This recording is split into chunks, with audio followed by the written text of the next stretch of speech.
So students, today we are starting chapter BOP, balance of payment. Balance of payment को short में हम बेटा ऐसे BOP करके लिख सकते हैं। So without wasting your time let's start the chapter. सबसे पहले BOP मीनिंग क्या होता है? तो BOP एक तरीके से है record of all monetary transaction of a country with the rest of the world. Repeat कर देता हूँ, BOP में या बैलेंस ऑफ पेमेंट में हम उन्हीं ट्रांजैक्शन को देखेंगे जो किसी कंट्री के ट्रांजैक्शन किसी रेस्ट ऑफ द वर्ल्ड से हुए हैं। अब देखिएगा, मान लीजिए हम भिलवाड़ा में बैठे हैं, भिलवाड़ा का एक ट्रेडर जयपुर के एक ट्रेडर के साथ कोई ट्रांजैक्शन करता है, ये BOP में नहीं आएगा। भिलवाड़ा का कोई ट्रेडर दिल्ली के किसी ट्रेडर के साथ कोई ट्रांजैक्शन करता है, ये BOP में नहीं आएगा। क्यों? क्योंकि BOP ट्रांजैक्शन की शर्त है कि BOP ट्रांजैक्शन में वही ट्रांजैक्शन काउंट होते हैं जो रेस्ट ऑफ द वर्ल्ड के साथ आते हैं। यानी कहीं ना कहीं एक्सटर्नल ट्रेड के टॉपिक से रिलेटेड टॉपिक बात कर रहे हैं, फॉरेन ट्रेड के टॉपिक से हम बात कर रहे हैं। तो देखिएगा, अब देखिएगा, मान लीजिए हमारा भिलवाड़ा का ट्रेडर रशिया के किसी ट्रेडर के साथ कोई ट्रांजैक्शन करता है, ये BOP में आएगा। इंडियन गवर्नमेंट और पाकिस्तान गवर्नमेंट के बीच में कोई ट्रांजैक्शन हुआ, ये BOP में आएगा। तो सबसे पहली बात तो आपको ये समझ में ध्यान रखना है कि आपका BOP में वही ट्रांजैक्शन हो सकता है या रिकॉर्ड होता है जो एक कंट्री और रेस्ट ऑफ द वर्ल्ड के बीच में हुआ है। डोमेस्टिक ट्रांजैक्शन, इंटरनल ट्रेड के ट्रांजैक्शंस इसमें डिस्कस नहीं होते हैं। अब देखिएगा, ये जो ट्रांजैक्शंस किए जाएंगे वो एक इंडिविजुअल के थ्रू हो सकते हैं, जैसे अभी मैंने आपको बताया भिलवाड़ा का ट्रेडर और एक रशिया का ट्रेडर या भिलवाड़ा का ट्रेडर और किसी दूसरी कंट्री का ट्रेडर। फर्म्स के बीच में हो सकता है, इंडिया की कोई कंपनी रिलायंस कंपनी का किसी दूसरी कंपनी के साथ कोई ट्रांजैक्शन हो गया, टाटा कंपनी का किसी दूसरे के साथ हो गया, संगम जो हमारे भिलवाड़ा का ग्रुप है, भिलवाड़ा की संगम कंपनी है, संगम ग्रुप का ट्रांजैक्शन चाइना की किसी कंपनी के साथ हुआ या दुबई की किसी कंपनी के साथ हुआ। तो फर्म्स और गवर्नमेंट, जैसे अभी इंडिया और पाकिस्तान गवर्नमेंट का नाम मैंने लिया था। अब देखिएगा कि मेजर आइटम्स जो हमारे BOP ट्रांजैक्शंस में काउंट होते हैं, सबसे पहले X एंड M। X बोले तो एक्सपोर्ट, M बोले तो import. Export and import of goods, export and import of goods जिनको आप अच्छे से फॉरेन ट्रेड में पढ़ चुके हैं। इस एक्सपोर्ट और इम्पोर्ट ऑफ गुड्स को हम चाहें तो विजिबल ट्रेड भी कह सकते हैं। क्यों कह सकते हैं? क्योंकि देखिए बेटा, जब गुड्स का ट्रांजैक्शन होता है तो गुड्स का वो मूवमेंट विजिबली आपको फील हो सकता है या गुड्स का मूवमेंट जो होता है वो विजिबल होता है, इसलिए इसको विजिबल ट्रेड भी बोलते हैं।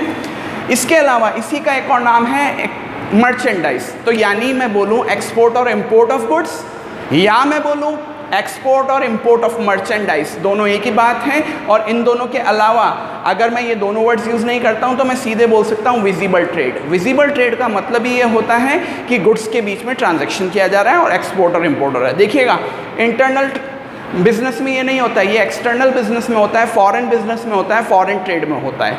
ओके, दूसरा इसमें मेजर आइटम रहेगा export and imports of services, जिसको हम इनविजिबल ट्रेड बोलेंगे। अब सर्विसेज का फिजिकल जो हम कहते हैं एग्जिस्टेंस नहीं होता है। आपने BST में ये टॉपिक पढ़ा हुआ है कि विजिबल गुड्स और सर्विस के बीच में डिफरेंस क्या होता है। तो सर्विसेज का फिजिकल एग्जिस्टेंस नहीं होता, इसलिए जब उनका मूवमेंट होगा तो वो इनविजिबल होगा।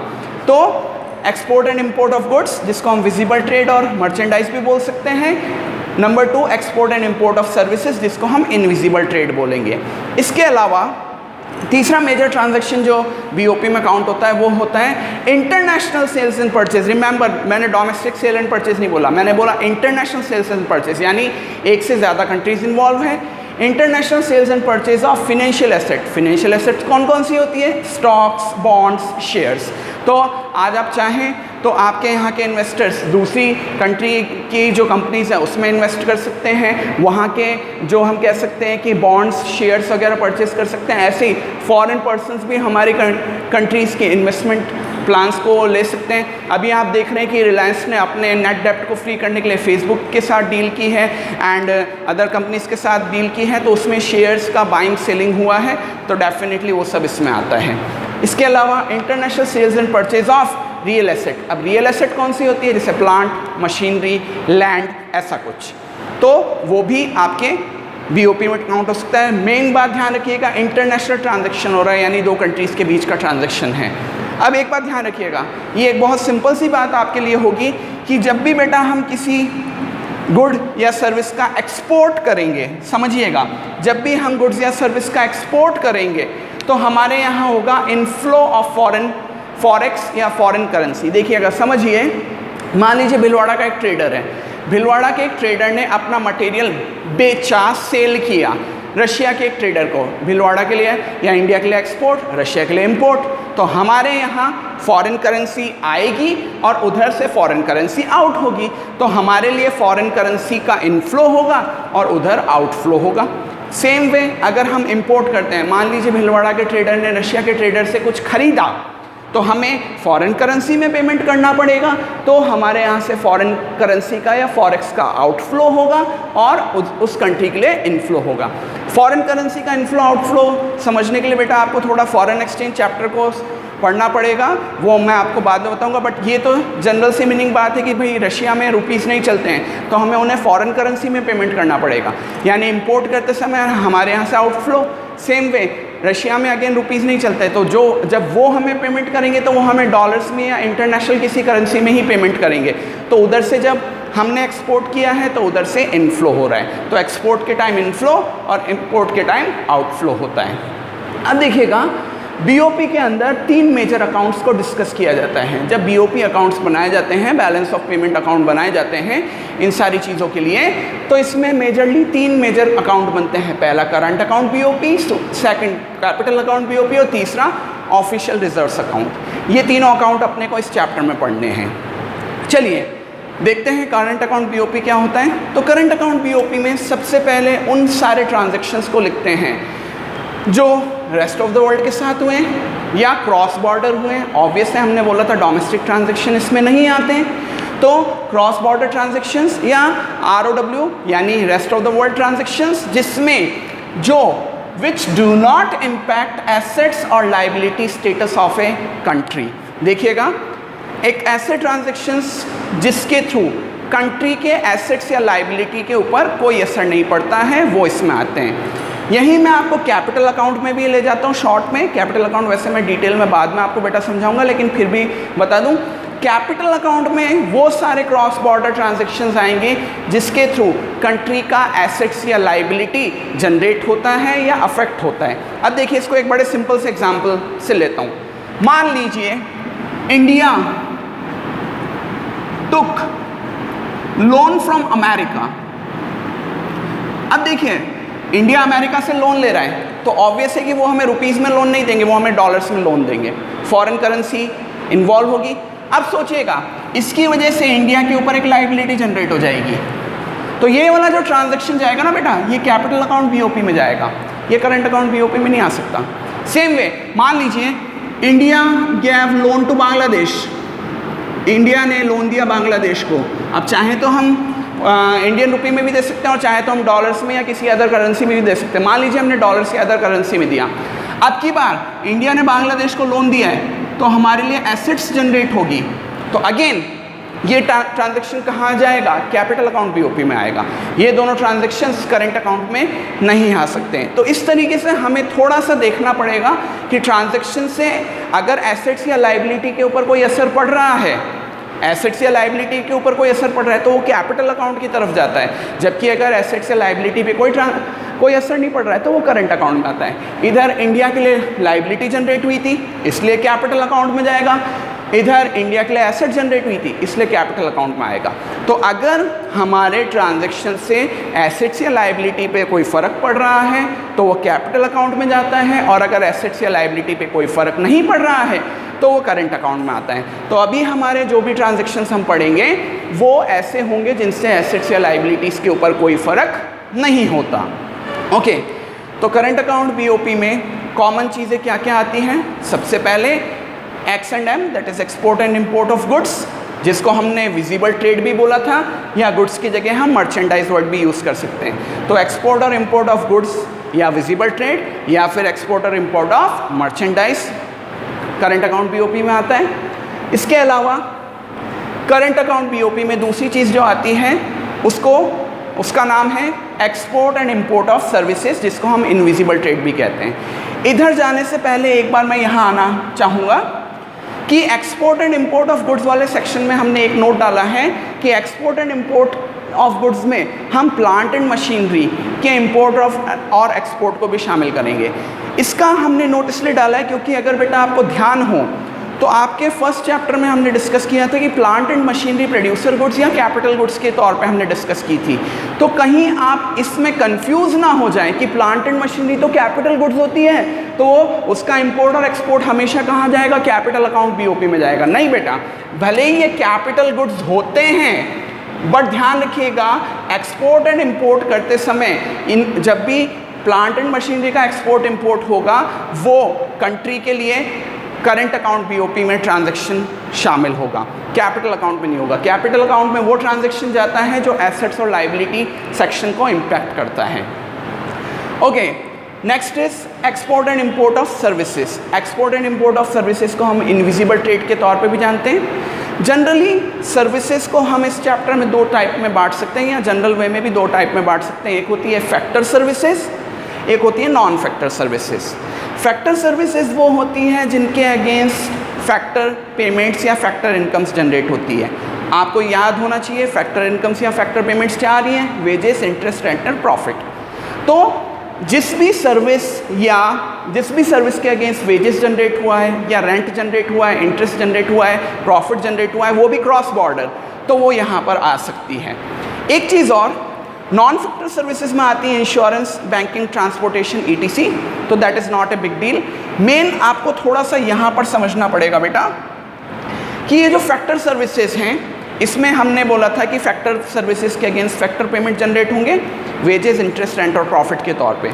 अब देखिएगा थोड़ा सा इस चैप्टर में इनको दो कैटेगरीज में डिवाइड कर दिया गया है। वेजेस को कहा गया है कंपनसेशन ऑफ एम्प्लॉयज़ और इंटरेस्ट रेट और रेंट और प्रॉफिट को एक सिंगल ब्लॉक में कह दिया गया है इन्वेस्टमेंट इनकम। यानी अगर मैं बात करूं बीओपी के हिसाब से, वैसे तो इकोनॉमिक्स में 4 ही फैक्टर पेमेंट होते हैं और ये 4 ही चल रहे हैं और चलते आए हैं, लेकिन इस ट्रांजैक्शन में या बीओपी में इसको थोड़ा सा दो कैटेगरीज में डिवाइड कर दिया गया। वेजेस को कह दिया गया है कि वेजेस को आप क्या मान लीजिए, कंपनसेशन ऑफ एम्प्लॉयज़ के तौर पे डिस्कस कीजिए, और इंटरेस्ट, रेंट और प्रॉफिट को इन्वेस्टमेंट इनकम बोल दीजिए। तो हो सकता है कुछ बुक में आपको रेफरेंस इन दोनों का मिल जाए और वेजेस, इंटरेस्ट, रेंट, प्रॉफिट ना लिखा हो, तो फिर मैं आपको बता दूं वेजेस को कंपनसेशन ऑफ एम्प्लॉयज़ के तौर पर डिस्कस किया है और रेंट, इंटरेस्ट, प्रॉफिट को इन्वेस्टमेंट इनकम माना है। ओके, एक चीज़ और, जब नॉन फैक्टर सर्विसेज हैं तो उसमें हमने बात किया उनके अगेंस्ट फैक्टर पेमेंट्स जनरेट नहीं होते हैं, यानी वेजेस, रेंट, इंटरेस्ट, प्रॉफिट जैसी चीज़ें जनरेट नहीं होगी। इसमें आती है इंश्योरेंस, बैंकिंग, ट्रांसपोर्टेशन जैसी सर्विसेज, और मेन बात है कि क्रॉस बॉर्डर ये सर्विसेज का ट्रांजैक्शन होना चाहिए। एक चीज़ और, सब कुछ होने के बाद मान लीजिए आपने सर्विस दी, आप इंडिया में बैठे हो, मान लीजिए मैं अपना ही एग्जाम्पल लेता हूँ। मान लीजिए मैं इंडिया में एक टीचर हूँ, मैंने रशिया में एक क्लास ली ऑनलाइन आज कोविड-19 के माहौल में, और रशिया से मुझे पेमेंट किया जा रहा है। सुनिएगा, मैंने क्लास दी है और रशिया से मेरे को पेमेंट आ रहा है। Inflow of foreign exchange, inflow of foreign exchange, यानी जब मैं सर्विसेज दे रहा हूँ, सर्विस एक्सपोर्ट कर रहा हूँ तो उससे इनफ्लो ऑफ फॉरेक्स होगा, और जब मैं सर्विस ले रहा हूँ तो आउटफ्लो ऑफ फॉरेक्स होगा। मान लीजिए मैंने रशिया के किसी इंस्टीट्यूशन से या अमेरिका के किसी इंस्टीट्यूशन से क्लासेस ली, मैं वहाँ से पढ़ाई कर रहा हूँ या कुछ कंसल्टेंसी ले रहा हूँ और मैं पेमेंट करता हूँ, तो अपनी तरफ से होगा आउटफ्लो ऑफ फॉरेक्स और वो इधर आना है। तो एक्सपोर्ट करते टाइम जब हम सर्विसेज एक्सपोर्ट करते हैं तो इनफ्लो ऑफ फॉरेक्स होता है, और जब हम इंपोर्ट ऑफ सर्विसेज करते हैं तो आउटफ्लो ऑफ फॉरेक्स होता है, और ये हर जगह चलेगा। आप चाहें तो गुड्स में भी देखें, एक्सपोर्ट ऑफ गुड होगा तो inflow of forex, import of goods होगा तो आउटफ्लो ऑफ फॉरेक्स, जो हमने यहाँ पर भी डिस्कस कर लिया है। ओके, तीसरी इंपॉर्टेंट चीज़ ध्यान रखिएगा, अभी हमारा करंट अकाउंट बीओपी ही चल रहा है, ये कैपिटल अकाउंट बीओपी मैंने केवल आपको एक बार थोड़ा सा नॉलेज देने के लिए बताया था। करंट अकाउंट बीओपी में इन दो ट्रांजैक्शंस के बाद तीसरा मेजर ट्रांजैक्शन आता है करंट ट्रांसफ़र्स। करंट ट्रांसफ़र्स आपने नेशनल इनकम वाले चैप्टर में बेटा पढ़ा हुआ है, जिनको यूनिलैटरल ट्रांसफ़र्स भी बोलते हैं। ओके, गिफ्ट्स, डोनेशंस, ग्रांट्स इसका मेजर आइटम है। मान लीजिए आपका फॉरेन में कोई दोस्त बैठा हुआ है, आपके बर्थडे पे उसने कोई गिफ्ट आपको दिया, that is a current transfer, वो इधर आएगा। Okay, grants, donation. अच्छा, एक एग्जांपल मैं आपको बताता हूँ, सुनिएगा। अभी हमने एग्जांपल लिया था कि India took loan from America. वो ट्रांजैक्शन किया था, इंडिया के लाइबिलिटी जनरेट हुई थी इसलिए कैपिटल अकाउंट में गया। India give loan to Bangladesh, तो इंडिया के लिए एसेट जनरेट हुआ और इसीलिए कैपिटल अकाउंट बीओपी में गया। मान लीजिए इंडिया गॉट ए ग्रांट या डोनेशन फ्रॉम अमेरिका। अब ध्यान रखिएगा, ग्रांट या डोनेशन, दान, अनुदान, सहायता, इसमें बेटा कभी भी एसेट या लाइबिलिटी जनरेट नहीं होती है। मैं कभी भी, मान लीजिए मंदिर हम गए, हमने भगवान को कुछ दान दिया, या जो वहाँ पे लोग बैठे होते हैं रोड साइड जिनके पास अमाउंट नहीं है, हमने उनको एंस दी, दान दिया। मैं भीख वर्ड यूज़ नहीं करूँगा, मैं दान वर्ड यूज़ करूँगा। तो वो ना तो मेरे लिए एसेट्स, ना मेरे लिए लाइबिलिटी। ठीक है, तो ध्यान रखिएगा, अगर लोन की बात थी तो लोन जा रहा था कैपिटल अकाउंट बीओपी में, लेकिन अगर ग्रांट की बात होती है, India got a grant from America या India gave grant to Bangladesh, तो वो करंट अकाउंट में आएगा, क्योंकि grants, donation, remittances current transfer में काउंट होते हैं और करंट ट्रांसफर हमेशा करंट अकाउंट बीओपी में आता है। रेमिटेंसेस, मान लीजिए आज से कुछ सालों बाद आप जॉब करने के लिए अमेरिका चले जाते हो, तो क्या अपने घर वालों को पैसा नहीं भेजोगे? डेफिनेटली आप हेल्प करोगे, उनकी पैसा उनको भेजोगे। आप उधर से मम्मी को पैसा भेज रहे हो, फादर को पैसा भेज रहे हो, या आप अमेरिका पढ़ने चले गए, आपके पेरेंट्स आपको इधर से अमाउंट भेज रहे हैं। रेमिटेंसेस ना तो किसी के लिए लाइबिलिटी जनरेट होगी, ना किसी के लिए एसेट्स का इम्पैक्ट होगा। एसेट्स लाइबिलिटी पे कोई इम्पैक्ट नहीं होगा करंट अकाउंट का ट्रांजेक्शन। तो करंट अकाउंट बीओपी में बेटा तीन चीज़ें आती हैं। सबसे पहली बात, करंट अकाउंट बीओपी का कोई भी ट्रांजैक्शन एसेट्स या लायबिलिटी के ऊपर इम्पैक्ट नहीं करता। पहली मेजर चीज़ आती है विजिबल ट्रेड, दूसरी मेजर चीज़ आती है इनविजिबल ट्रेड जिसका बाइफिकेशन ये सब था, और तीसरी मेजर चीज़ आती है करंट ट्रांसफ़र जिसमें गिफ्ट्स, डोनेशन, रेमिटेंसेस आते हैं, यूनिलेटरल ट्रांसफर्स आते हैं। ओके, कुछ मेजर बातें। एक चीज़ और मैं आपको यहाँ बता दूँ कि ये जो करंट ट्रांसफ़र होता है, अल्टीमेटली जब हम सॉल्यूशंस वगैरह करेंगे या फॉर्मूलाज वगैरह लिखेंगे तो उसमें ये करंट ट्रांसफ़र इनविजिबल ट्रेड का पार्ट माना जाता है। फिर से बोल देता हूँ, करंट ट्रांसफ़र्स के जो ट्रांजैक्शंस होते हैं उसको इनविजिबल ट्रेड के साथ मर्ज किया जाता है क्योंकि उसको उसी का पार्ट माना जाता है। ओके, अब क्योंकि ये एक अकाउंट है बेटा, तो ऑब्वियस है कि डीआर और सीआर साइड होगा। आपको बेसिक पता है, जैसे ट्रेडिंग के डीआर सीआर पे क्या आता है, पीएनएल के डीआर सीआर के क्या रूल्स होते हैं, तो वैसे ही करंट अकाउंट बीओपी के या बीओपी के ट्रांजैक्शंस के रूल क्या होते हैं। बीओपी ट्रांजैक्शंस में ध्यान रखिएगा, हम जब भी पेमेंट कर रहे हैं या आउटफ्लो ऑफ फॉरेक्स कर रहे हैं, जैसे मैंने आपको बताया था जितने भी ट्रांजैक्शन होंगे या तो उनसे इनफ्लो ऑफ फॉरेक्स होगा या फिर आउटफ्लो ऑफ फॉरेक्स होगा। तो देखिएगा, आउटफ्लो ऑफ फॉरेक्स जितने भी होंगे, ऐसे कोई भी ट्रांजैक्शन जिससे हमारे यहाँ से फॉरेन करेंसी पे की जा रही है तो किसी दूसरी कंट्री को, तो वो सारे आइटम्स डेबिट होंगे और उनके साथ एक नेगेटिव साइन शो होगा। नेगेटिव साइन क्यों? क्योंकि आउटफ्लो है बेटा। माइनस साइन, नेगेटिव साइन क्यों?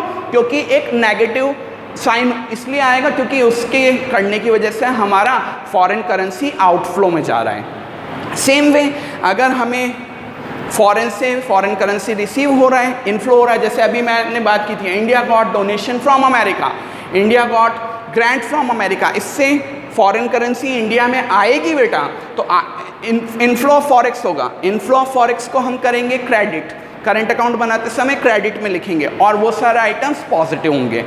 अल्टीमेटली नेट रिसिप्ट्स कैसे निकालेंगे? तो जो आपके डेबिट और क्रेडिट साइड का डिफरेंस है बेटा वो आपके नेट रिसिप्ट्स में आ जाएगा। रिसिप्ट्स और पेमेंट्स को आपस में माइनस करेंगे तो अगर पॉजिटिव फिगर है तो टोटल नेट रिसिप्ट होगी और टोटल अगर नेगेटिव फिगर आएगा तो नेट पेमेंट्स होंगे। Now this is basic of current account. Now we will head for the formulas related to current account BOP.